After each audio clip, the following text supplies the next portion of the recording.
আসসালামু আলাইকুম। সুপ্রিয় দর্শক, আপনারা নিশ্চয়ই লক্ষ্য করেছেন অন্তর্বর্তীকালীন সরকার গঠন হওয়ার পর থেকে একের পর এক বিতর্কে যেন পিছু ছাড়ছে না। এই সরকারের বিভিন্ন কার্যকলাপের কারণে সাধারণ মানুষের মনে সন্দেহ আর অবিশ্বাস ক্রমেই বাড়ছে। আর সেই সন্দেহের তালিকায় নতুন করে ঘি ঢেলেছে সম্প্রতি ডক্টর আলী রিয়াজকে দেয়া একটি বিশেষ দায়িত্ব। তিনি এমন একজন ব্যক্তি যাকে নিয়ে ইতিমধ্যেই দেশের রাজনৈতিক অঙ্গনে তুমুল আলোচনা ও রহস্যের সৃষ্টি হয়েছে। তার এই নিয়োগ কোনো অবস্থাতেই হালকাভাবে নেয়ার মতো নয়। আসুন আমরা আজ এই বিষয়টি নিয়ে একটু বিস্তারিত আলোচনা করি। ডক্টর আলী রিয়াজকে ঠিক কী দায়িত্ব দেওয়া হয়েছে? গণমাধ্যম থেকে আমরা যতটুকু জানতে পেরেছি, তিনি নাকি এখন বাংলাদেশের রাজনীতির দেখভাল করবেন। শুধু দেখভাল নয়, তিনি রাজনীতির গতিপথের উপর বিশেষ নজর রাখবেন। বিশেষ করে সামনের নির্বাচনকে কেন্দ্র করে দেশের রাজনীতি কোন দিকে মোড় নিচ্ছে, সেদিকে থাকবে তার তীক্ষ্ণ দৃষ্টি। আপাত দৃষ্টিতে মনে হতে পারে এটি একটি সাধারণ প্রশাসনিক পদ, কিন্তু এর পেছনের উদ্দেশ্য নিয়েই যত প্রশ্ন ওঠা শুরু হয়েছে। প্রথমেই প্রশ্ন উঠে, এই দায়িত্ব তাকে দিল কে, আর কেনই বা দেওয়া হলো? আমরা জানি এটি একটি রাজনৈতিক সরকার নয়, এটি অন্তর্বর্তীকালীন সরকার। এর মূল কাজ একটি সুষ্ঠু নির্বাচনের আয়োজন করা। এখানে রাজনৈতিক কর্মসূচি বা দলীয় সিদ্ধান্তের কোনো স্থান নেই। তাহলে একজন ব্যক্তি যিনি রাজনীতির বাইরে পুরো দেশের রাজনীতি কেন দেখভাল করবেন? দেশের রাজনৈতিক প্রধানের একজন রাজনৈতিক সচিব বা উপদেষ্টার প্রয়োজন হয়, যেমনটা ছিল শেখ হাসিনা বা বেগম খালেদা জিয়ার রাজনৈতিক সরকারের সময়। কিন্তু ডক্টর মোহাম্মদ ইউনূসের মতো একজন প্রধান উপদেষ্টা, যিনি নিজেই একজন নির্দলীয় ব্যক্তি, তার কেন রাজনৈতিক উপদেষ্টা বা বিশেষ সহকারীর প্রয়োজন? এই বিষয়টি কিছুতেই কিন্তু মাথায় ঢুকছে না। তাহলে কি আমরা ধরে নিতে পারি তিনি কারো বিশেষ নির্দেশনায় এই পদে এসেছেন? এমন কোনো বহিঃশক্তি, তা হতে পারে যুক্তরাষ্ট্র অথবা অন্য কেউ, তাদের প্রেসক্রিপশনেই তিনি এই দায়িত্ব নিয়েছেন? এই প্রশ্নটি স্বাভাবিকভাবেই আসে, কারণ অনেকে তাকে মার্কিন এজেন্ট বলেও আখ্যা দেন। তারা মনে করেন তিনি আসলে বিদেশি এজেন্ডা বাস্তবায়নের লক্ষ্যেই এই সরকারের সঙ্গে কাজ করছেন। এটি হয়তো একটি গুরুতর অভিযোগ, কিন্তু তার নিয়োগের ধরন এবং উদ্দেশ্যের স্বচ্ছতা না থাকায় এমন সন্দেহ তৈরি হওয়াটা আমিও মনে করি খুবই স্বাভাবিক। তাকে বলা হয়েছে তিনি লক্ষ্য রাখবেন রাজনীতি কোন দিকে মোড় নেয়। এই বাক্যটির অর্থ কি? মানে কি তিনি দেখবেন রাজনীতি পাকিস্তানপন্থী হয়ে উঠছে কিনা, নাকি ভারত কেন্দ্রিক হয়ে উঠছে, নাকি মার্কিনপন্থী হচ্ছে? এসব বিবেচনা করে তিনি কি কোনো বিশেষ পক্ষকে সমর্থন দেবেন? যদি দেশের রাজনীতি দেশের মানুষের কেন্দ্রিক না হয়, তবে এর গতিপথ নিয়ে তার এমন বিশেষ নজরদারির প্রয়োজন কেন? বাস্তবে এমন নজরদারি ও বিবেচনা তো একটি রাজনৈতিক সরকারের কাজ। একটি নির্দলীয় সরকারের পক্ষ থেকে এমন পদক্ষেপ নেয়ার মানেই হচ্ছে পুরো বিষয়টি রাজনৈতিক সন্দেহ আর বিতর্কের জন্ম দিচ্ছে। দেখুন, ডক্টর আলী রিয়াজ সাহেবের অতীত কর্মকাণ্ড এই সন্দেহকে আরও বাড়িয়ে তুলছে। এই ভদ্রলোক একসময় অনেকের কাছেই প্রিয় ছিলেন, কিন্তু গত কয়েক মাসে তার ভূমিকা বেশ প্রশ্ন তৈরি করেছে। প্রথমত, জাতীয় ঐক্যমত্য কমিশনের সঙ্গে তার সংশ্লিষ্টতা। এই কমিশন প্রায় ৮-৯ মাস ধরে কাজ করছে।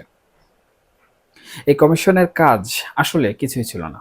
এটি ছিল শুধুমাত্র সময় ক্ষেপণ করা এবং রাজনৈতিক দলগুলোকে ব্যতিব্যস্ত রাখা।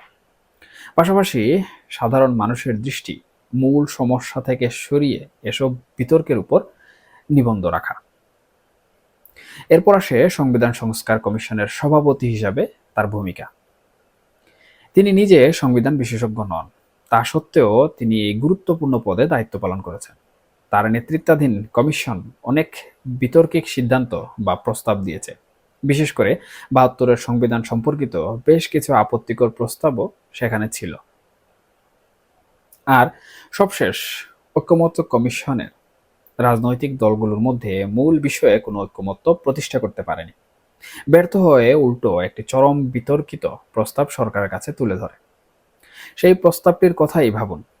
তিনি বলেন, আগামী সংসদ যদি ২৭০ দিনের মধ্যে সংবিধান সংস্কার পরিষদ হিসাবে তা অনুমোদন না করে, তবে এই প্রস্তাবগুলো নাকি স্বয়ংক্রিয়ভাবে সংবিধানে যুক্ত হয়ে যাবে। একটি গণতান্ত্রিক রাষ্ট্রের সংবিধান এমন জঘন্য, কুৎসিত ও আপত্তিজনক প্রস্তাব কিভাবে আসতে পারে তা ভাবলেই অবাক লাগে। বোঝা যায় তার মস্তিষ্ক থেকে কত ধরনের অদ্ভুত চিন্তা বেরিয়ে আসে। দেখুন, তার নিয়োগ নিয়ে আরো একটি বড় প্রশ্ন ছিল তার নাগরিকত্ব। জাতীয় ঐকমত্য কমিশনের কাজ শেষ হওয়ার পর তার উপদেষ্টা হওয়ার কথা ছিল, কিন্তু উপদেষ্টা হতে গেলে শপথ নিতে হয়। ডক্টর আলী রিয়াজের মার্কিন নাগরিকত্ব থাকায় সেই সুযোগ ছিল না, কারণ অন্য কোনো দেশের নাগরিকত্ব থাকলে বাংলাদেশের সরকারের উপদেষ্টা বা মন্ত্রী হওয়ার কোনো সুযোগ থাকে না। যদিও আমরা জানি এই অন্তর্বর্তীকালীন সরকারের উপদেষ্টা পরিষদ থেকে শুরু করে বিশেষ সহকারী পর্যন্ত অনেকেই মার্কিন নাগরিক। কেউ কেউ হয়তো তা গোপন করেন, আবার কারো কারো বিষয়টি প্রকাশ্য। যেহেতু ডক্টর আলী রিয়াজ মার্কিন নাগরিক, এটি একটি ওপেন সিক্রেট। আর তিনি ইলিনয় বিশ্ববিদ্যালয়ের প্রফেসর। সে কারণে তিনি উপদেষ্টা হিসাবে নিয়োগ পেতে পারেননি, শপথও নিতে পারেননি। এরপর তাকে দেওয়া হলো প্রধান উপদেষ্টার বিশেষ সহকারী পত্রী। এই পত্রীতে মূলত নানা ধরনের কাজের দায়িত্ব থাকে, কিন্তু তাকে এমন এক কাজ দেওয়া হলো, রাজনৈতিকভাবে দেশের সবকিছু দেখভালের দায়িত্ব। এটি সত্যি এক অদ্ভুত, ভয়ঙ্কর এবং সন্দেহজনক দায়িত্ব। এর মাধ্যমে কি সরকার ভেতরে ভেতরে একটি রাজনৈতিক কাঠামো তৈরি করছে? এমন কোনো কাজ নেই যা তাকে দেয়া যেত না, কিন্তু কেন এই রাজনৈতিক দেখভালের দায়িত্ব? এই প্রশ্নগুলো আমাদের মনে জাগতেই পারে, এবং জাগাটাই স্বাভাবিক। আমরা আবারও বলি, এই বিষয়গুলো কোনোভাবেই হালকাভাবে নেয়ার মতো নয়। তিনি কোন পন্থী হয়ে কাজ করছেন, কাদের এজেন্ডা বাস্তবায়নে কাজ করছেন, এমন প্রশ্ন ওঠা খুবই যৌক্তিক। অন্তর্বর্তীকালীন সরকার কারো সমালোচনা, কারো প্রশ্নকে তোয়াক্কা করছে না। তারা যা খুশি তাই করে যাচ্ছে। যদিও আমরা শুনেছি নির্বাচনকে সামনে রেখে হয়তো ২ জন উপদেষ্টা পদত্যাগ করবেন বা কিছু রদবদল হতে পারে, কিন্তু সেই রদবদল কি হবে আর এর মাধ্যমে পরিস্থিতি আদৌ বদলাবে কিনা তা নিয়েও রয়েছে চরম অনিশ্চয়তা। সব মিলিয়ে ডক্টর আলী রিয়াজকে এই বিশেষ দায়িত্ব দেয়া মানে হচ্ছে দেশের রাজনীতিতে একটি বড় ধরনের সন্দেহ ঢুকিয়ে দেয়া। যারা এই সরকারের উদ্দেশ্য নিয়ে শুরু থেকে প্রশ্ন তুলেছিলেন, এই ঘটনা তাদের সন্দেহকে আরো শক্তিশালী করে তুলল। এটি একটি সরকারের স্বচ্ছতা এবং নিরপেক্ষতা নিয়ে প্রশ্ন তোলার সুযোগ তৈরি করে দেয়। এই মুহূর্তে সরকারের উচিত এই বিতর্কিত নিয়োগের বিষয়ে দ্রুত সুস্পষ্ট ব্যাখ্যা দেয়া, এবং কেন এই পদে একজন মার্কিন নাগরিককে, যিনি এত বিতর্কিত প্রস্তাব দিয়েছেন, তাকে দেশের রাজনীতির দেখভালের দায়িত্ব দেওয়া হলো তা স্পষ্ট করা। আপনারা কি মনে করেন এই ঘটনা বাংলাদেশের রাজনীতিতে কি প্রভাব ফেলবে, অথবা বাংলাদেশের রাজনীতিকে কোন দিকে নিয়ে যাবে? আসলে কি বাংলাদেশে যে রাজনীতির প্রয়োজন, যে গণতন্ত্রের প্রয়োজন, সেই গণতন্ত্র প্রকাশ পাবে, মুক্তি পাবে, বিকশিত হবে, নাকি আমরা চলে যাচ্ছি আবারও অন্য কোনো রাষ্ট্রের গোলামি করতে?